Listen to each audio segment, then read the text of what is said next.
Transforme o seu imposto de renda em esperança para crianças, adolescentes e pessoas idosas no Amapá. É a campanha Leão Amigo. Na sua declaração, faça a destinação de parte do seu imposto de renda para fundos sociais. A matemática do bem é simples. Se você tem imposto a pagar, doe e pague menos. Se tem a receber, doe e receba mais. Acesse o passo a passo. É simples, rápido e transforma vidas. Campanha Leão Amigo da criança, do adolescente e da pessoa idosa.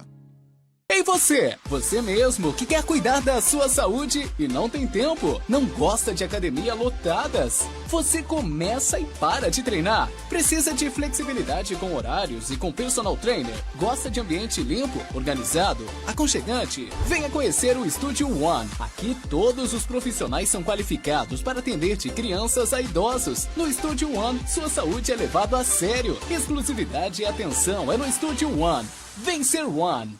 Teve um tempo em que o Amapá sonhava em ver sua casa mais presente. Hoje, esse momento chegou. A porta se abriu e a luz entrou. Em 2 anos, a Assembleia Legislativa do Amapá fez essa virada. De penúltima do Brasil a referência nacional. De 9% para quase 100% em transparência. Em 2025, conquistamos o selo Diamante. Isso quer dizer que por trás de cada dado existe um rosto. O da mãe que encontra atendimento, o do casal que oficializa seu amor, o da criança acolhida, o do jovem que recomeça, o do idoso que reencontra dignidade. Não é só sobre números, é sobre transformar política em presença, fazer da Assembleia uma casa de portas abertas para o povo. Hoje o Amapá brilha no mapa do Brasil, porque tem uma Assembleia Diamante, a LAP Diamante. Ser transparente é estar presente. O governo do estado está lançando o programa Morar Bem Amapá para aqueles que mais precisam.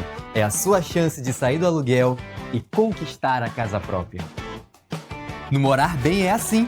O governo te ajuda com até R$120 mil de entrada. E dependendo da sua renda, a prestação pode sair a partir de R$ 499 por mês. Só R$ 499 mensais. Acesse agora www.morarbem.portal.ap.gov.br e faça a sua inscrição. Quanto menor a sua renda familiar, menor o valor da prestação. Morar Bem. O governo do Amapá ajuda você a sair do aluguel com até R$120 mil de entrada. Faça já sua inscrição e realize o sonho da casa própria. Morar Bem é o governo do Amapá trabalhando na direção certa. Negative K, nothing further, just city cabbie in the corner.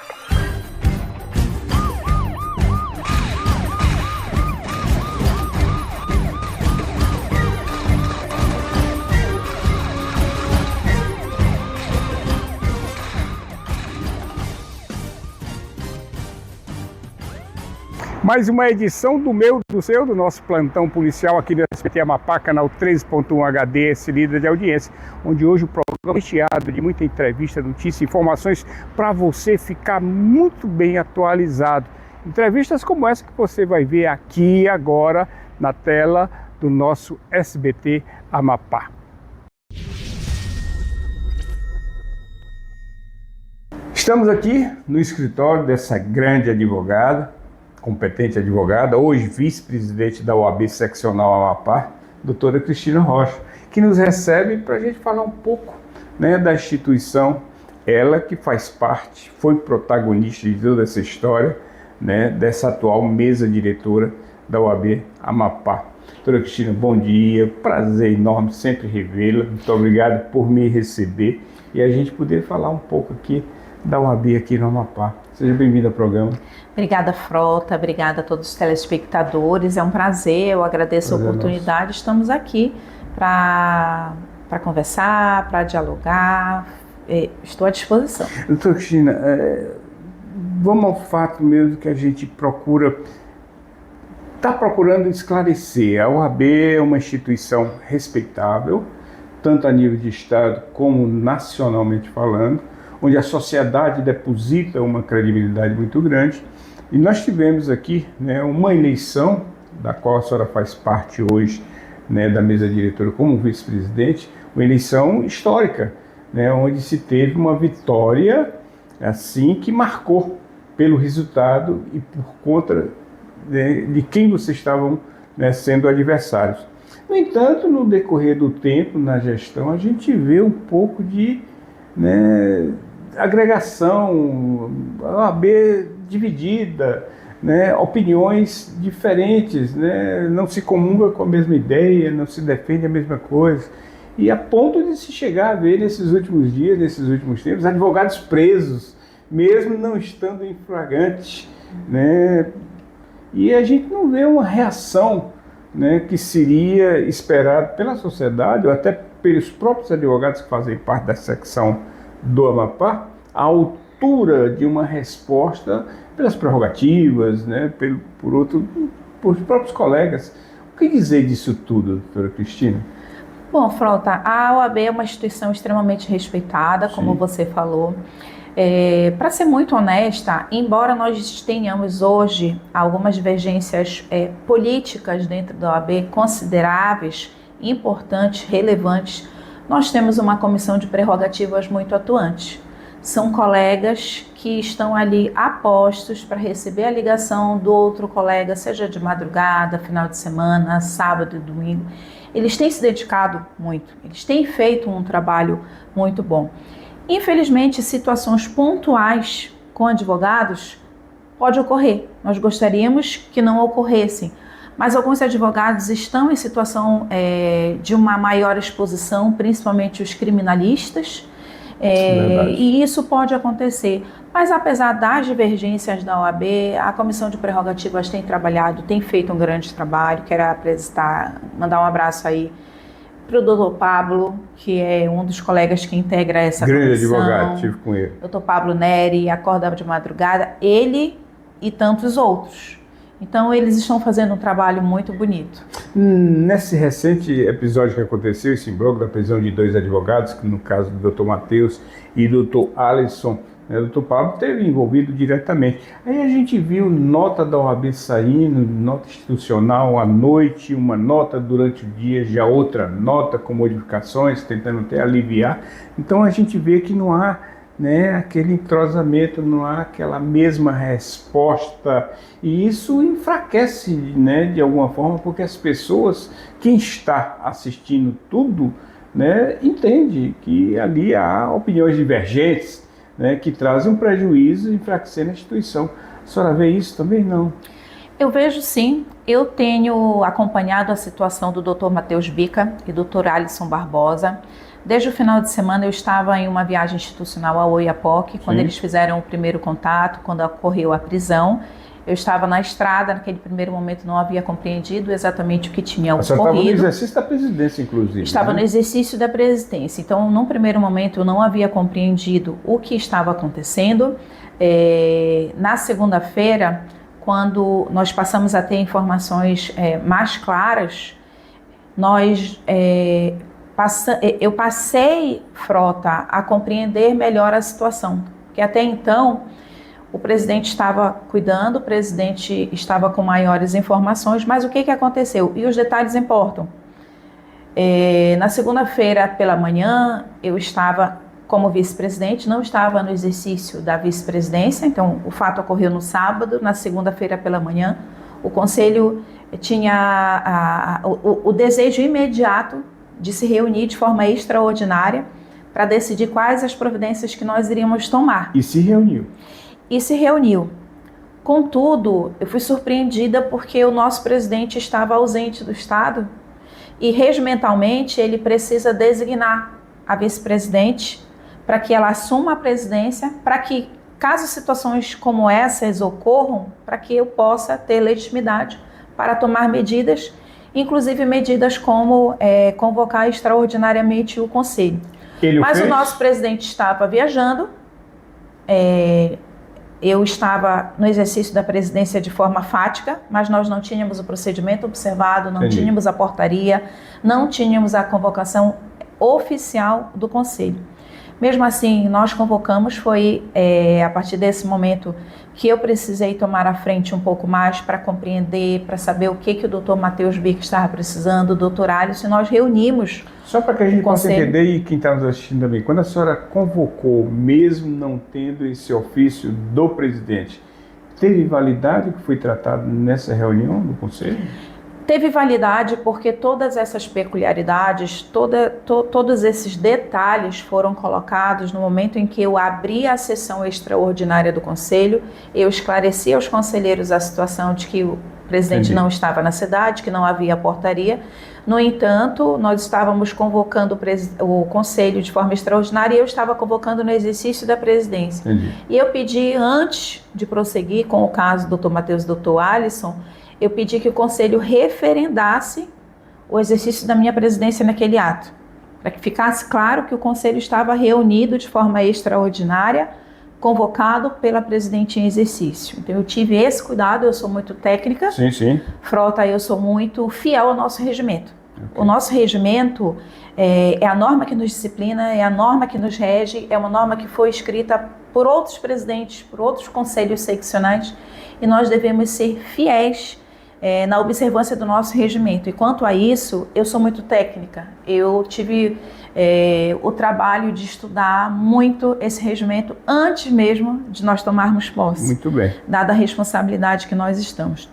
Então, nós fizemos a sessão extraordinária e aprovamos alguns direcionamentos. Quais seriam esses direcionamentos? O Conselho Seccional votou por unanimidade que nós adotássemos medidas judiciais contra o secretário de Segurança Pública, que prendeu de forma ilegal, arbitrária, Dr. Matheus e Dr. Alisson. Então eu vou lhe dizer quais foram as proposições aprovadas pelo Conselho Seccional.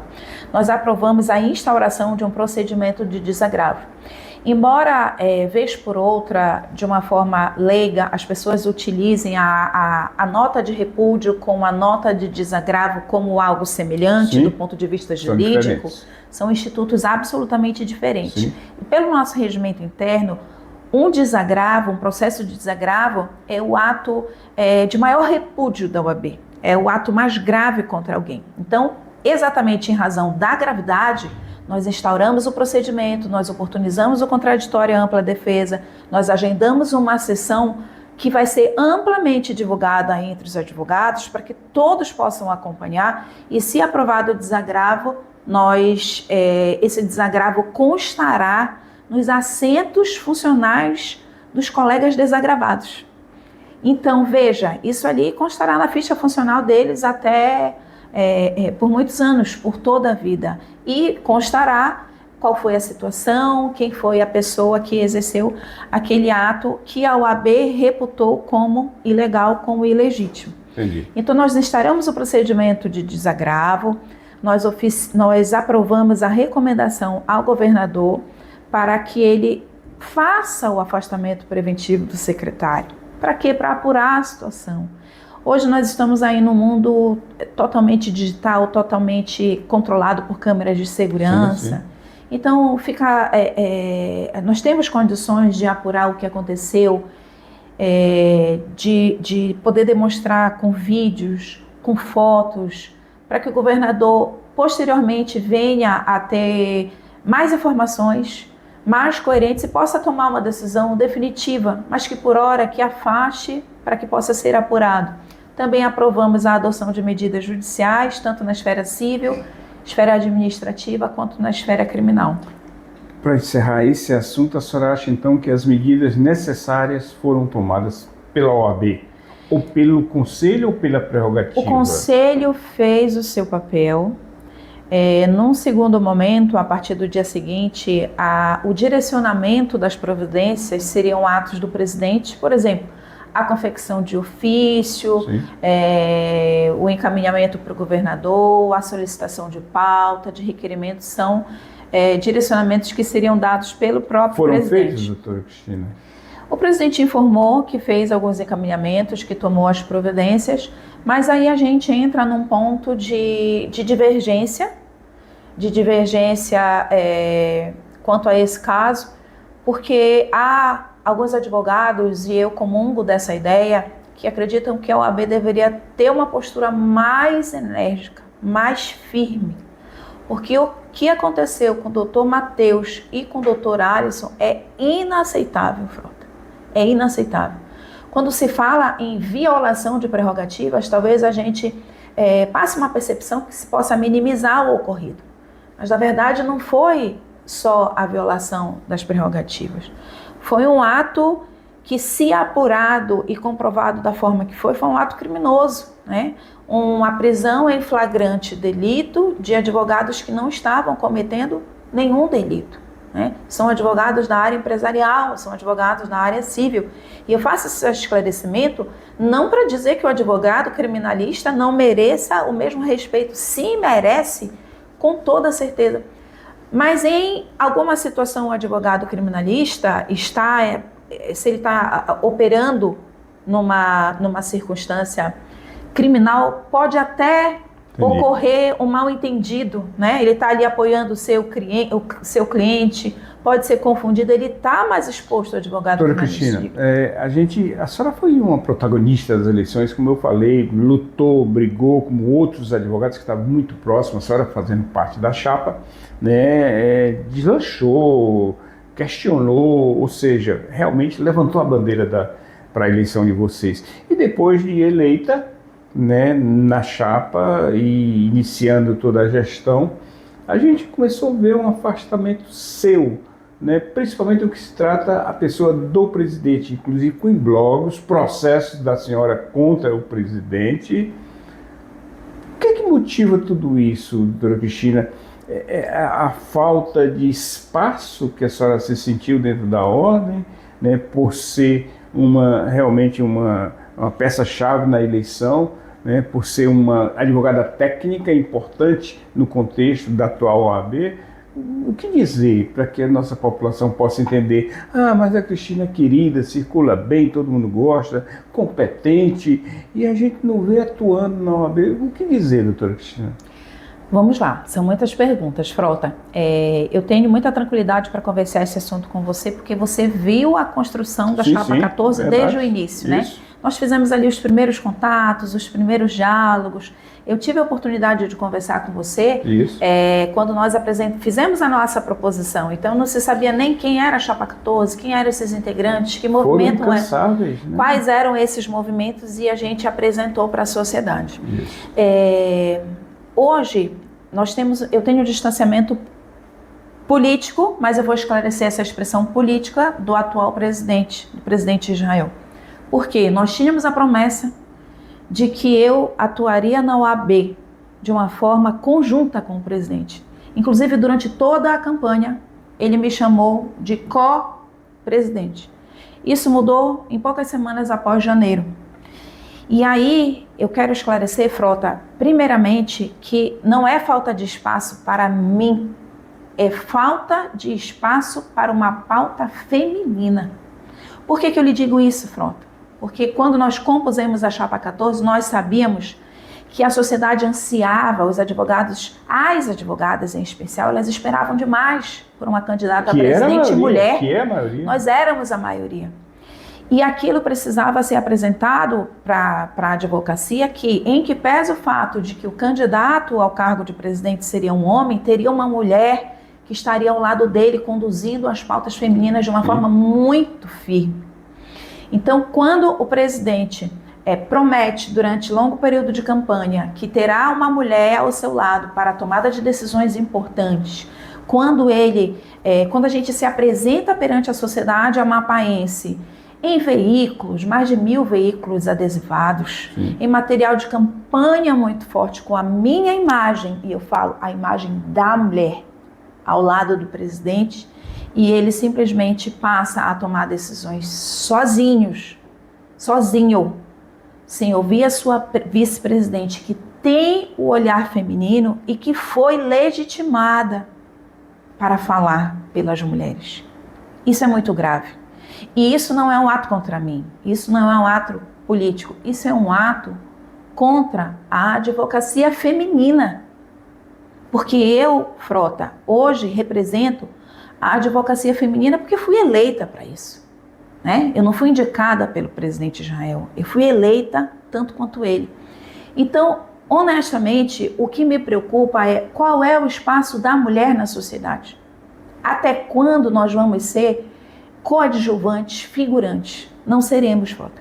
Nós não seremos. Nós não podemos ser usadas para momentos de campanha, para momentos de convencimento da pauta feminina e, posteriormente, quando nós não conseguimos implementar, fica por isso mesmo. E sendo maioria e a senhora vice-presidente da OAB, esse espaço foi tomado e não foi reclamado, doutora Cristina? Pelo contrário, nós temos grandes embates, eu me posiciono de uma forma muito firme no Conselho Seccional, perante a diretoria da OAB. Eu encaminho, eu tenho o hábito de apontar por escrito todas as necessidades da OAB, com estudos.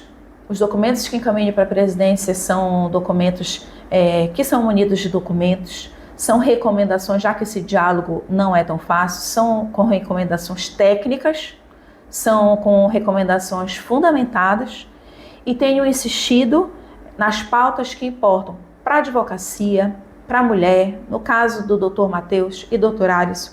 Eu não estou querendo dizer com isso, Frota, que o nosso presidente está com total descaso em relação a essa situação. O que eu quero dizer é que há situações em que nós precisamos ter um posicionamento mais firme, porque foi para isso que a classe nos elegeu. Imagine 2 advogados que foram presos tomarem sozinhos as providências contra um caso tão grave. Eles serão enfraquecidos, eles terão dificuldade. Os seus processos movidos contra o presidente, né, estão ainda em andamento? Estão acontecendo? São processos sobre os quais eu não posso falar, são processos que estão sob segredo de justiça, mas estão em andamento, sim, estão em andamento. Aconteceram e estão em andamento. Sim, sim. E isso não aumentou a indisposição, assim, a relação, a dificuldade da relação dentro lá da instituição, doutora Cristina? Há um nível de dificuldade, mas para lhe ser muito honesta, eu tenho 18 anos de advocacia. Eu consigo sentar com qualquer pessoa e sinto, inclusive, com a parte contrária, se me procurar, estou falando dos processos judiciais em que eu atuo, com a parte contrária, sempre com muito respeito, com muita ética. Então, eu não tenho dificuldade de sentar, eu não tenho dificuldade de expor o que eu acho, eu não tenho dificuldade de me manter firme em que pesem essas situações paralelas. Por tudo que a senhora falou, está falando, se colocando na situação de, além de advogada, vice-presidente, representando a mulher advogada, qual o posicionamento dessas advogadas quando há sempre aquela oportunidade de uma conversa, doutora? Olha, na sala da vice-presidência e da OAB e também aqui no meu escritório, eu tenho contato diário com muitas mulheres. Acho que semanalmente a gente conversa com centenas de mulheres, além da facilidade do celular. A gente toma café, a gente se reúne. Eu vejo que as mulheres apoiam a pauta feminina, elas têm a ansiedade e o desejo, elas almejam demais que a mulher ocupe verdadeiramente o protagonismo, não apenas na OAB, mas em toda a sociedade. Sim. Fizemos agora a frota no dia 30. Isso está acontecendo, né? Isso está acontecendo, mas o poder da mulher, a capacidade da mulher é tão forte que o movimento feminino, o movimento feminista, ainda vai ser muito grandioso, muito Com grandioso. Certeza. Vai ser muito Para a maior. gente finalizar, eu queria a sua opinião, olhando para nossas mentes, né, da atual gestão da OAB. Nós temos críticas pontuais em relação a alguns aspectos, especialmente a atitudes que são tomadas pelo nosso presidente. Porque nós temos, pode elencar algumas? Nós temos um sistema presidencialista, Frota. Nós temos as nossas normativas Sim. que favorecem um sistema presidencialista. A senhora fala em nível nacional. Em nível nacional. Em nível nacional, que é algo que nós precisamos repensar também. Que reflete nas suas seccionais, né? O próprio regimento interno, ele dá um poder muito grande para o presidente, Sim. certo? E isso tem que ser repensado, não para agora, talvez, mas para o futuro.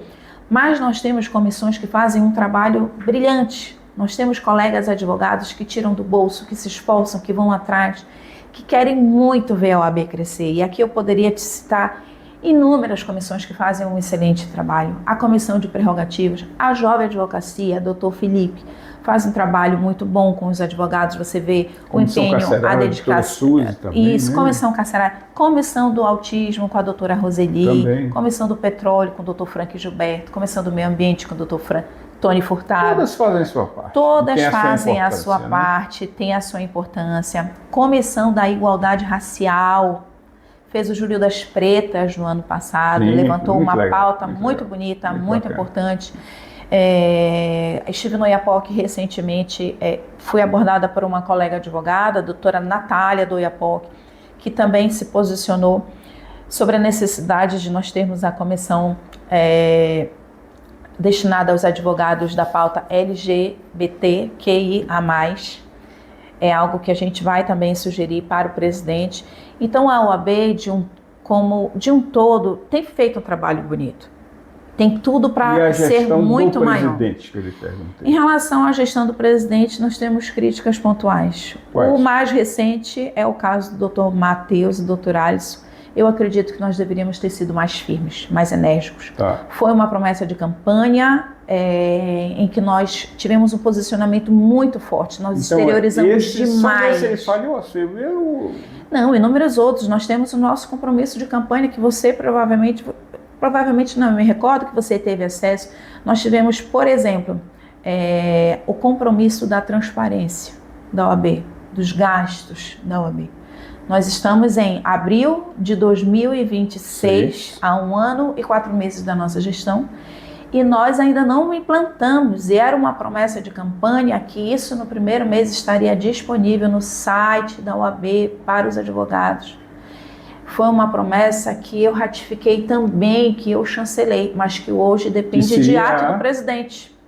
A transparência das contas da OAB, que devem ser publicadas no site da OAB, para que todo advogado possa saber para onde está indo a sua anuidade, quais são as despesas que estão sendo custeadas com a OAB. Então esse dever, essa falta de transparência é grave. Outro ponto importante, igualdade de gênero. Além de toda essa situação que eu lhe coloquei, um desrespeito à principal figura feminina na OAB, nós também temos comissões que você for apurar, nós temos 80% de comissões presididas por homens brilhantes, homens maravilhosos, advogados de respeito. Mas a gente precisa implantar a igualdade de gênero, porque nós também temos mulheres brilhantes que podem dividir esse espaço quantitativamente em relação às comissões. Doutora Cristina, muito obrigado, muito bom esse papo. É sempre muito bom falar com a senhora, esclarecedor, informa, traz a informação. Muito obrigada. É realmente também uma mulher muito transparente, corajosa, né? Fala que realmente sem ferir, sem trazer injúrias, sempre a verdade. Isso é muito importante e é isso que o nosso povo precisa ouvir, ver e acompanhar. A senhora quer falar mais alguma coisa? Eu quero, Frota, se você me permitir, em poucos segundos eu concluo. Fica à vontade. Eu gostaria apenas de retomar para o assunto do Dr. Matheus e para o Dr. Alisson e esclarecer de forma muito veemente, muito séria e muito comprometida. A OAB não tem lado político, nem com A, nem com B. Isso aqui não é um fato político e de uma forma muito pessoal, Frota, eu quero pedir, venha a você para que eu possa colocar de uma forma muito transparente e muito sincera que eu não apoio nem A e também não apoio nem B. Não tenho cargos nem A nem B. O meu escritório, as advogadas que me acompanham de uma forma mais próxima, nós temos 2 unidades de escritórios de advocacia. As nossas advogadas não têm cargos em comissão, nem com A, nem com B. Isso nos dá isenção, isso nos dá tranquilidade de apoiar os colegas sem que isso seja transformado de forma alguma em fato político. Mais uma vez, muito obrigada. Muito bom revê-la, a gente sempre aprende também. Conversamos aqui com a vice-presidente da OAB Amapá, seccional da Amapá, doutora Cristina Rocha.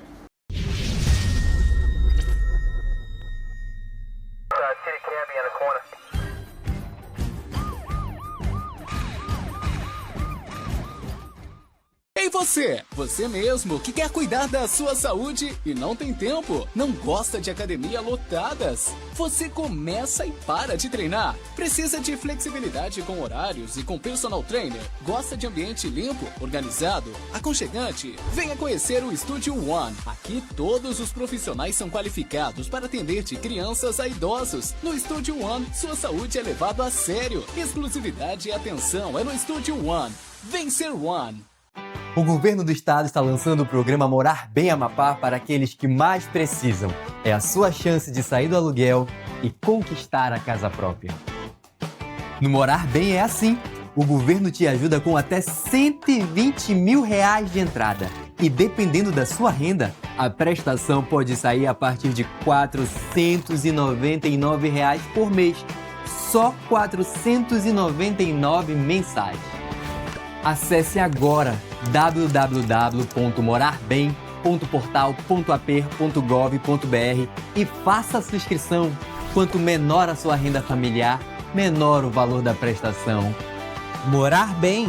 O governo do Amapá ajuda você a sair do aluguel com até R$120 mil de entrada. Faça já sua inscrição e realize o sonho da casa própria. Morar Bem é o governo do Amapá trabalhando na direção certa. Transforme o seu imposto de renda em esperança para crianças, adolescentes e pessoas idosas no Amapá. É a campanha Leão Amigo. Na sua declaração, faça a destinação de parte do seu imposto de renda para fundos sociais. A matemática do bem é simples. Se você tem imposto a pagar, doe e pague menos. Se tem a receber, doe e receba mais. Acesse o passo a passo. É simples, rápido e transforma vidas. Campanha Leão Amigo da criança, do adolescente e da pessoa idosa. Teve um tempo em que o Amapá sonhava em ver sua casa mais presente. Hoje, esse momento chegou. A porta se abriu e a luz entrou. Em 2 anos, a Assembleia Legislativa do Amapá fez essa virada. De penúltima do Brasil a referência nacional. De 9% para quase 100% em transparência. Em 2025, conquistamos o selo Diamante. Isso quer dizer que por trás de cada dado existe um rosto. O da mãe que encontra atendimento, o do casal que oficializa seu amor, o da criança acolhida, o do jovem que recomeça, o do idoso que reencontra dignidade. Não é só sobre números, é sobre transformar política em presença, fazer da Assembleia uma casa de portas abertas para o povo. Hoje o Amapá brilha no mapa do Brasil, porque tem uma Assembleia Diamante, a LAP Diamante. Ser transparente é estar presente.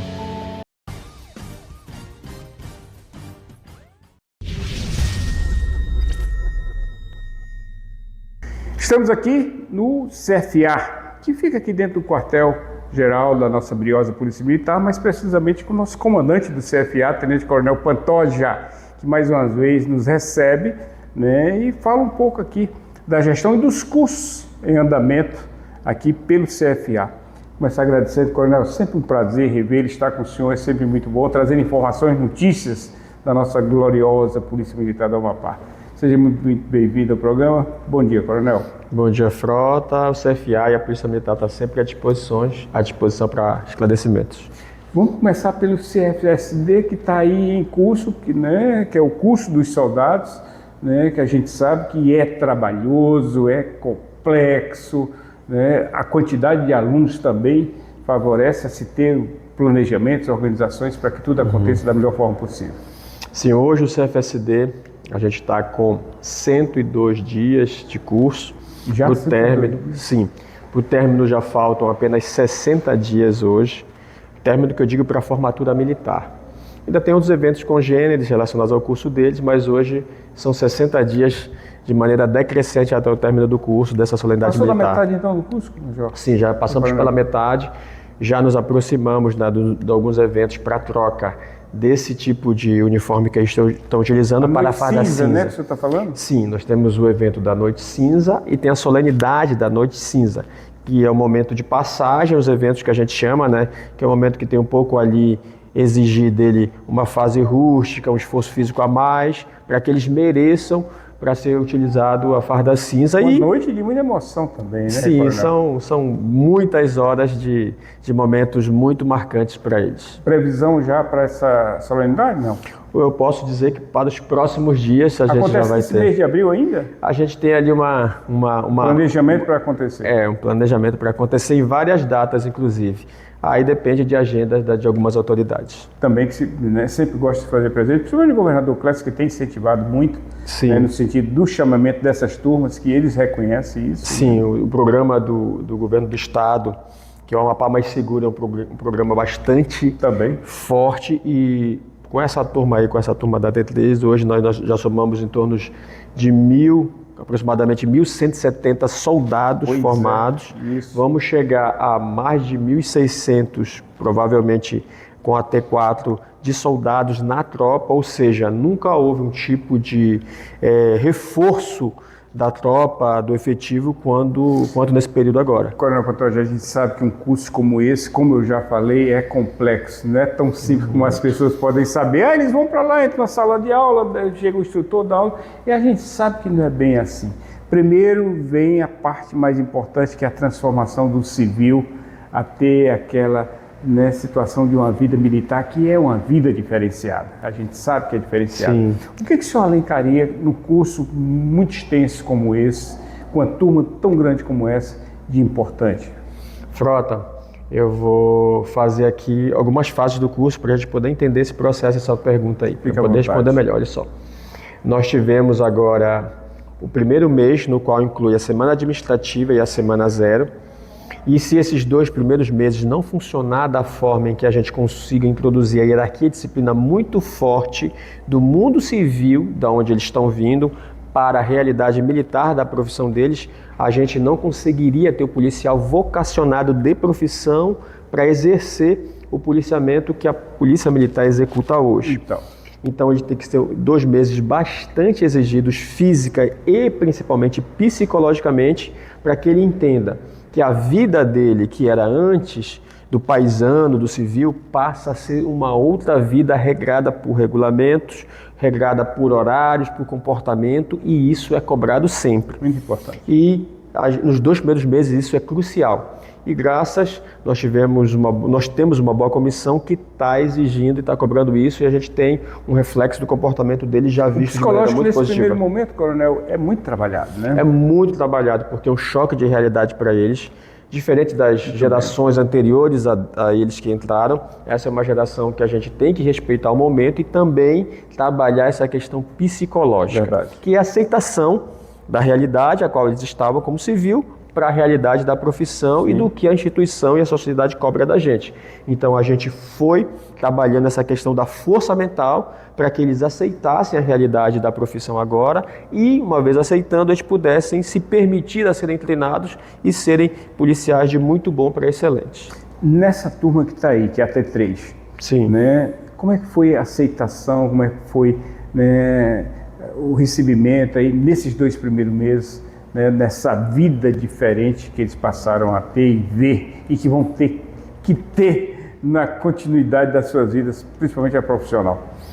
Principalmente o trabalho e a força psicológica. Isso é olhado, né? Acompanhado, né? Primeiro nós trabalhamos esse trabalho dessa força psicológica e mental para eles terem, porque a gente simula aqui na cobrança, na pressão que a gente exige da comissão deles, um pequeno caos, para que o problema surja e ele saiba lidar com o problema, embora ele não aceite. Mas isso que vai diferenciá-lo, saber lidar e fazer o gerenciamento desse problema. Questão de autocontrole e tudo mais. E tudo mais. Para saber o quê? A gente ir em cima dos gatilhos deles, eles não deixarem esses gatilhos aflorarem e mudar o comportamento. E uma vez administrando esse comportamento pessoal, que muitos estão no período de descoberta, estão se autoconhecendo também, e uma vez esse processo sendo vencido, eles conseguem se administrar, e quando chegar lá na rua, após formados, uma ocorrência, ele vai poder lidar com uma realidade típica de uma ocorrência, não vai se emocionar com ela e vai agir tecnicamente para aplicar a lei. Muito bem. Na sequência, o senhor falou dos 2 primeiros meses? Sim, aí, após isso, desse controle emocional deles, a gente foi para a parte física. Eles não chegaram no padrão aceitável, muito pela questão do final de ano, ceia de Natal, Réveillon, etc. E nós tivemos que ter um trabalho muito forte com relação a isso, porque agora a rotina deles para a atividade do policiamento ostensivo exige muito essa parte física, seja para carregar o equipamento, o armamento ou outros apetrechos que exigem com cada policiamento que cada unidade executa. Então eles vão ter que ter um condicionamento físico aceitável para suportar uma carga ali de 10 ou até 15 quilos a mais além do peso deles, porque depende da missão e quanto mais missão, mais equipamento vai levar, porque vai ser necessário utilizar dependendo da modalidade de policiamento. A flexibilidade e mobilidade em algumas ações também, né, Coronel? Sim. Que requer, né? Sim, por exemplo, como eu falo aqui, formar um policial vocacionado é difícil, principalmente no universo de mais de 340 alunos que nós temos hoje aqui, 348. Sim. Então a gente vai trabalhando por pelotão, que estão divididos em 6 pelotões, e cada etapa do curso a gente tem as modalidades de cobrança e depois, de acordo com o desenvolvimento satisfatório deles, a gente vai flexibilizando ações. Apesar da divisão dos 6 pelotões hoje que formam essa turma, né, o tratamento e o que é visto no curso é igualitário, é um só. É um só, tanto para o feminino quanto para o masculino. Diferente do reflexo do laboratório que nós fizemos das outras as turmas anteriores a essa uma tem demonstrado, como eu costumo dizer assim, uma vocação muito forte pela profissão. Que legal. E isso a gente consegue perceber pela intenção que eles têm em fazer cursos operacionais, seja curso desenvolvido pelo Batalhão de Força Tática, curso desenvolvido pelo BOP, curso desenvolvido pelo Canil ou outras unidades afins que realizam esse tipo de atividade especializada. Coisa que em últimas edições de cursos dessa natureza não estava havendo muito voluntários. E quando a gente pergunta hoje no nosso pátio de formatura para esses 300 e poucos alunos aí, boa parte gostaria de se tentar no curso desse. O senhor diria que, por toda a vossa experiência e aqui como comandante do CFA, fazendo uma gestão brilhante, né, que é perceptível você ver ali em alguns alunos, pô, esse cara aí é um policial nato, esse cara vai chegar aí, o futuro, o céu é o limite dele. A gente consegue perceber isso, entre aspas, pelo termo querência e pela dedicação e foco que ele tem. Estou falando dos gêneros. Sim, tanto feminino quanto masculino. Tanto feminino quanto masculino. Porque a gente já escuta bastante entre o gênero feminino que elas querem tentar um curso operacional, seja choque, seja força tática. Legal. A gente escuta isso delas. Estão ficando empoderadas mesmo. Que bom. Estão empoderadas. Que bom, porque o público feminino compõe de maneira bem competente a instituição. E mais ainda, o que ajuda a eles terem esse foco com relação a esse tipo de comportamento para a questão da operacionalidade é a comissão que a gente tem hoje no curso. É uma comissão híbrida, ela tem tanto militares do Batalhão de Operações Especiais do BOP, na sua maioria do choque, e uns 2 da Rotan. E nós temos também militares do Batalhão de Força Tática também, que ajudam também nesse trabalho de vocacionamento. E a equipe, que é a equipe orgânica aqui do CFA, que é uma equipe que ela já tem uma prática constante da formação, e diga-se de passagem, uma excelente equipe, porque quando eu vim para cá foi uma surpresa muito positiva me deparar, e mesclando essas equipes do BOP e Força Tática, a gente conseguiu elevar um pouco o nível da formação aqui. Falando exatamente nisso e pegando o gancho do que o senhor estava respondendo, né, hoje o senhor acha que o nível de instrução não deve nada a instrutores de fora, de outros estados que o senhor conhece em cursos? Hoje não deve a nada, não deve a nada. E eu sou testemunha disso. Eu venho já de uma unidade operacional, a qual servi também, na época o BOP, e eu consigo observar de perto e logo, porque eu gosto de estar na tropa, olhando, principalmente orientando quem a gente está comandando, até por uma forma de responsabilidade. Com certeza. E eu consigo, de maneira bem gratificante, observar que a instituição está caminhando hoje nessa formação no caminho correto.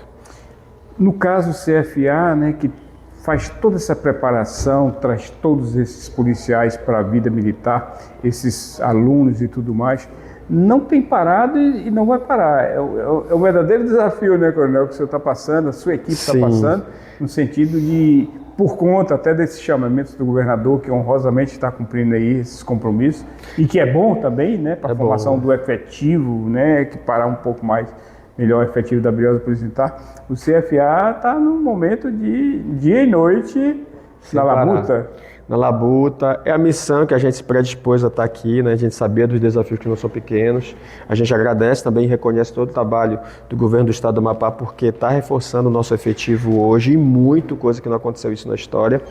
E quanto mais efetivo, mais a instituição consegue oferecer segurança a quem precisa. Antes da gente começar a conversar aqui, a gente estava conversando ali fora com outros oficiais, né? E eu dizia, pô, nós estamos tendo aqui uma grande gestão no CFA, que é a sua pessoa, Coronel Major Pantoja. Aí o senhor falou uma coisa muito bacana, né? Isso até marcou e eu vou repetir aqui. Frota, não é só eu, é toda a minha equipe que hoje tem muita qualidade. É bom ouvir isso. É bom e que bom que eu tive essa surpresa positiva aqui no CFA, tanto da equipe aqui do administrativo, quanto da comissão lá com os 2 capitães, o Alfa Lopes e o capitão Quaresma. Sim. A comissão experientes, né? Experientes, ele de Força Tática, o Quaresma com uma vasta experiência na unidade de direito ambiental. Então a gente tem tido muitos resultados gratificantes. Isso ajuda, aqui. Né? No sucesso do desempenho. Ajuda e também cada turma que é formada aqui na instituição, por exemplo, essa de soldados é uma geração que é formada, que vai lembrar das suas referências e que está conseguindo se identificar principalmente como policial da instituição vocacional. Verdade. Coronel Pantoja, para a gente terminar, o senhor está aí assoberbado, mas sempre muito transparente, muito solícito à imprensa, sempre tem um tempinho ali para conversar, trazer informação, né, dessa instituição que é o CFA dentro da nossa Brigada Polícia Militar, de tanta importância, que é formar nossos futuros guerreiros que vão e que tem como foco a nossa sociedade, a melhor segurança da nossa sociedade. Com tudo que o senhor está vendo já aqui desde o início da gestão, né, com esse volume, né, de compromissos, de desafios, né, de alunos, instrutores, e a estrutura que hoje o senhor utiliza, o senhor já deve ter pensado, pô, o CFA poderia melhorar essa estrutura, hoje nós temos um pavimento de sala de aula, isso aqui poderia passar até 2, 3... Passa isso pela cabeça, Coronel? Passa sim, a gente já até fez um trabalho de pesquisa dos processos de reforma do CFA que estão em andamento. Para nossa satisfação, identificamos um, já estamos fazendo todo o caminho necessário para que ele aconteça já.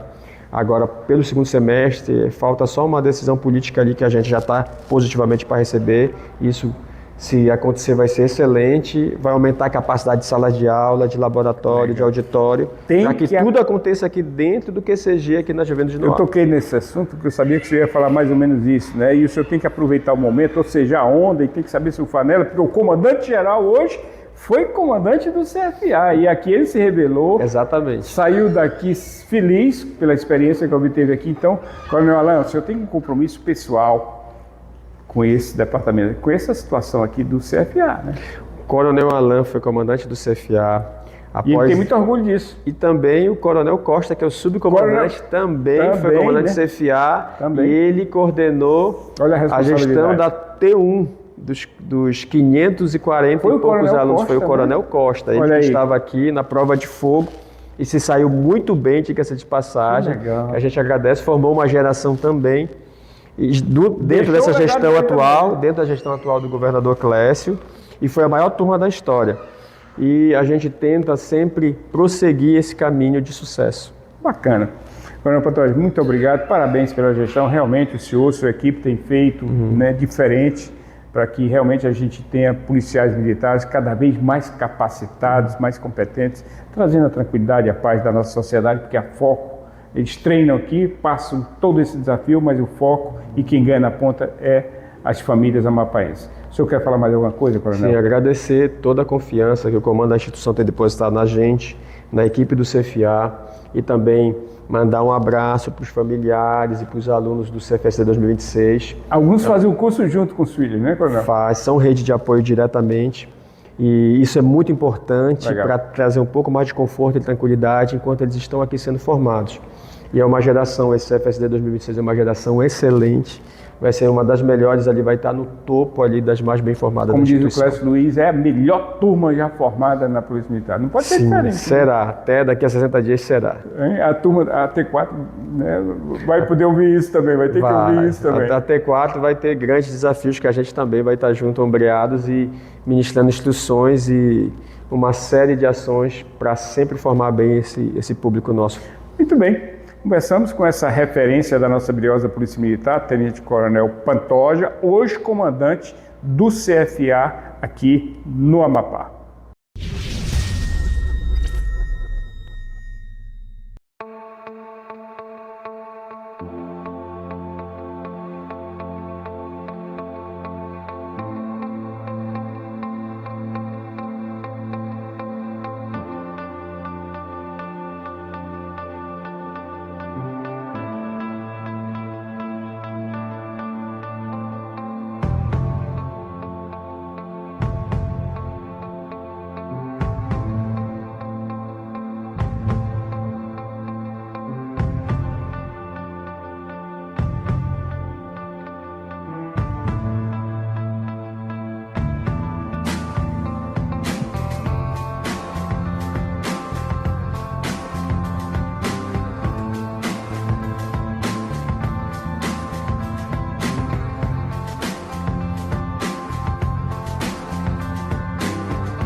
você continue assim, desse jeito, carismática, sorridente.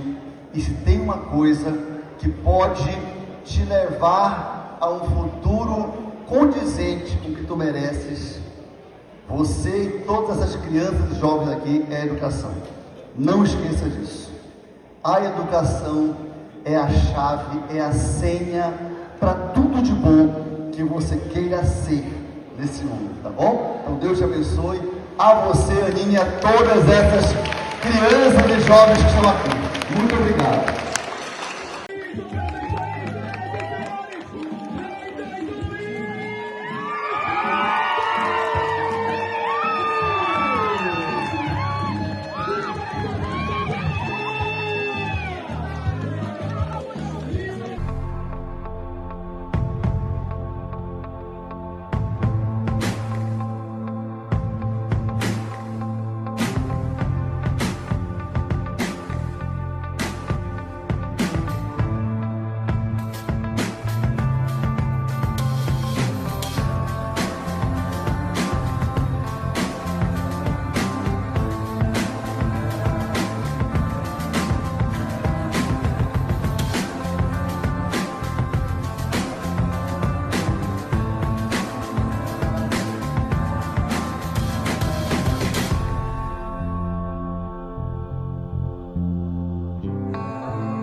Domingão, segundo dia de Maratonando Calçoene, agora em Lourenço. Bora trazer avanço, desenvolvimento e notícia boa pro Lourenço. Maratonando Calçoene!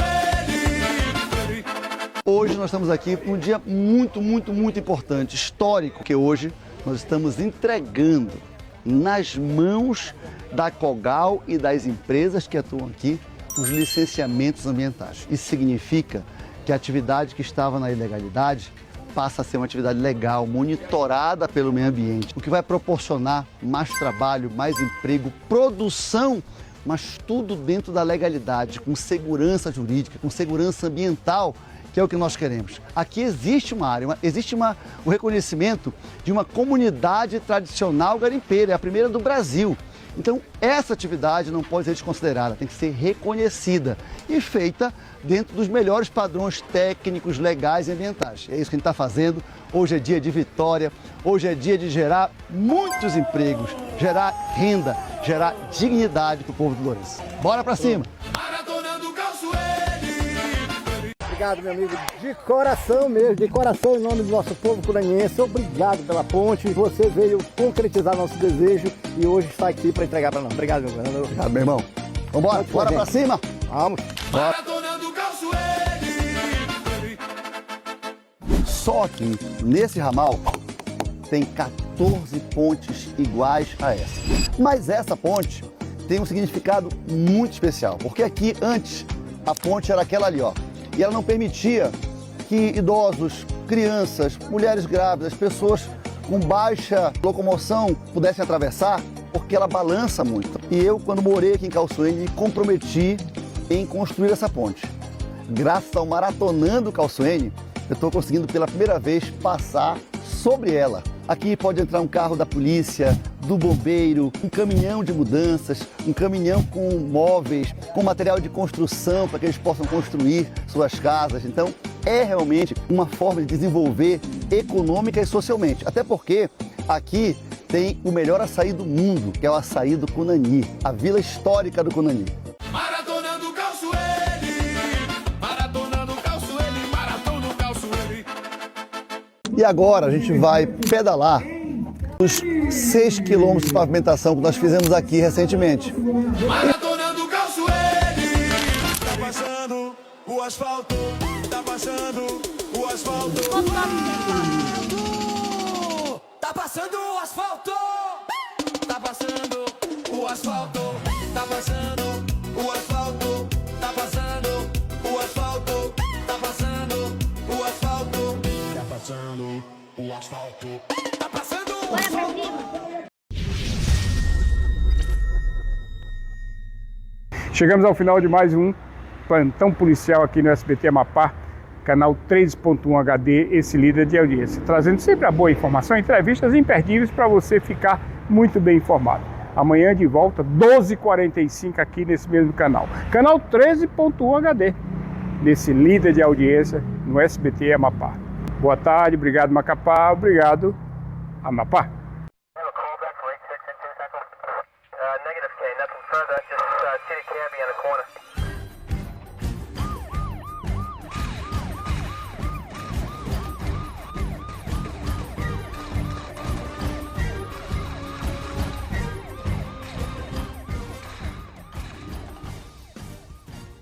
Ei você! Você mesmo que quer cuidar da sua saúde e não tem tempo? Não gosta de academia lotadas? Você começa e para de treinar? Precisa de flexibilidade com horários e com personal trainer? Gosta de ambiente limpo, organizado, aconchegante? Venha conhecer o Studio One. Aqui todos os profissionais são qualificados para atender de crianças a idosos. No Studio One, sua saúde é levada a sério. Exclusividade e atenção é no Studio One.